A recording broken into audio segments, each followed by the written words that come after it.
भाई बचपन से ना मैं एक ही बात सुनते सुनते बड़ा हुआ हूं।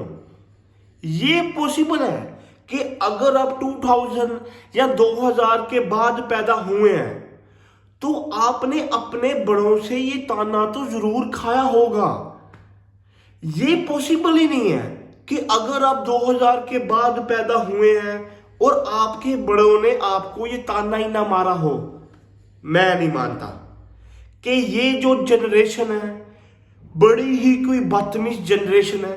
इनको तमीज ही नहीं है बात करने की, बड़ों से किस तरह बिहेव करना है इनको पता ही नहीं है। जब हम छोटे हुआ करते थे हम अपने बड़ों के आगे भाई साहब सारी नीठे उठाते। इस तरह की बातें तो भाई डेफिनेटली हमने सुनी है सबने। अगर कोई नहीं मानता तो ना माने। भाई ऑनेस्टली मुझे इस बात पे बिलीव नहीं था कि हम बदतमीज हैं। भाई मैं बिलीव ही नहीं था करता कि हमने बदतमीजी करी है या हम बदतमीज हैं। भाई बिलीव नहीं था आज से जस्ट एक दिन पहले। बट अब रात को मैंने जीटी वर्सेस आरआर का मैच देख लिया। भाई उसके बाद मुझे बिलीव हो गया कि नहीं भाई ये जनरेशन भाई बदतमीज है। जिस तरह से सूर्यवंशी एंड जायसवाल ने रात को पेला, भाई उसके बाद से मुझे बिलीव हो गया कि ये जनरेशन बदतमीज है। मतलब भाई ये बदतमीजी नहीं तो और क्या है।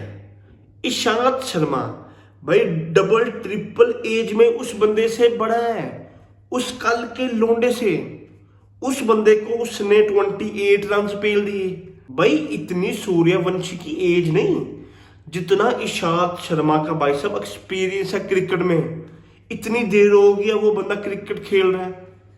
भाई उसने उसको पेल दिया, फिर कृष्णा को पेल दिया, राशिद खान को भाई छक्के मार रहा है, मोहम्मद सिराज को नहीं देख रहा। भाई आगे बढ़े हैं, कल को बोलेंगे भाई आप बदतमीज हो।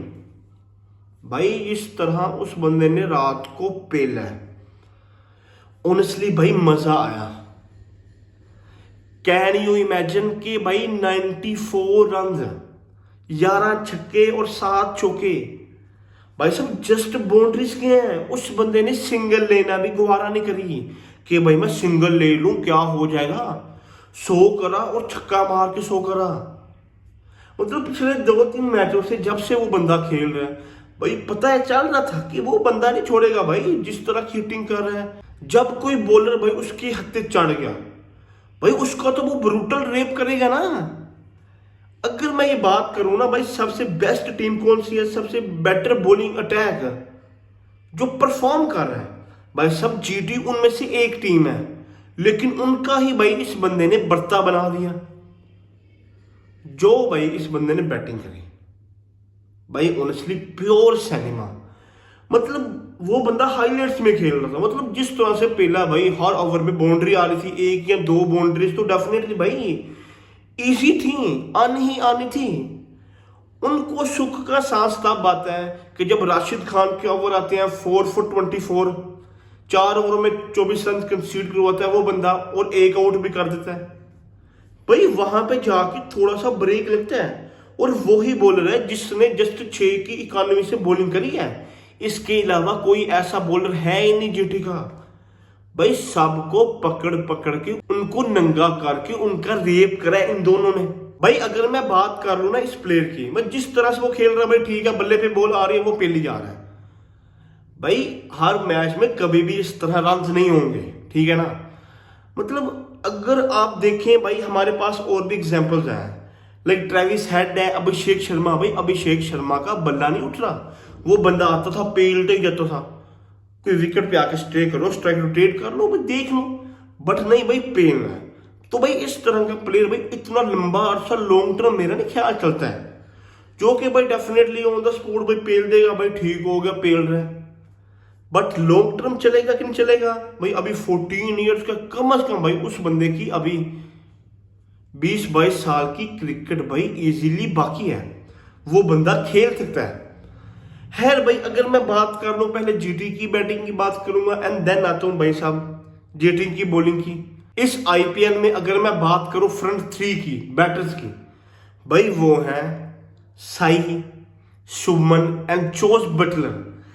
भाई डबल आर की मैनेजमेंट और उनके ओनर्स ने जो अपनी जिंदगी में बिगेस्ट मिस्टेक करी है, जो मरते दम तक भाई साहब वो रिग्रेट करेंगे कि जोस बटलर को भाई ड्रॉप करके।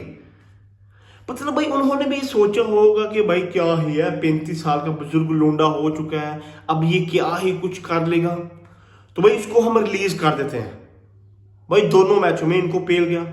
लास्ट 3 मैचों में जोस बटलर भाई साहब अनबीटन गया है, नॉट आउट है वो बंदा आता है 200 के स्ट्राइक रेट से, 180 के स्ट्राइक रेट से।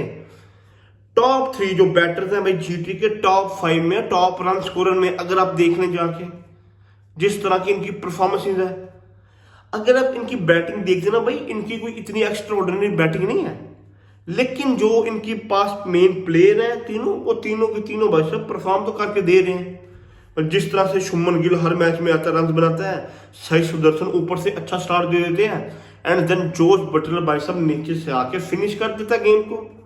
आज भी जिस तरह उस बंदे ने 26 बॉल पे 50 रन की एक्स्ट्रा ऑर्डिनरी इनिंग्स खेल दी भाई, 210-12 रन का जो टारगेट था। अब जिस तरह की सिचुएशन थी भाई साहब डबल आर की, अब ये तो कोई नहीं था कह रहा कि भाई साहब ये टारगेट इजीली चेज हो जाएगा, भाई नहीं। मतलब इनके करतूत थे भाई, ये 150 पे पूरी टीम आउट होके जाएगी, फिर 1 ओवर लगता है, फिर 2 ओवर, 3 ओवर पावर प्ले। भाई सब पावर प्ले तक मैच खत्म हो गया था। जोस बटलर ने एक कैच छोड़ दिया जयसवाल का, और वो बंदा भी 70 रन बना गया। और सूर्यवंशी ने तो भाई साहब हद ही कर दी। अगर जयसवाल ऊपर से आउट हो ही जाता तो भाई साहब सूर्यवंशी ने मैच को खत्म फिर भी कर देना था। मतलब ऊपर से प्लेयरों ने परफॉर्म करा, एंड देन नीचे से रेयान परग ने भी 32 रन आगे पेल दिए।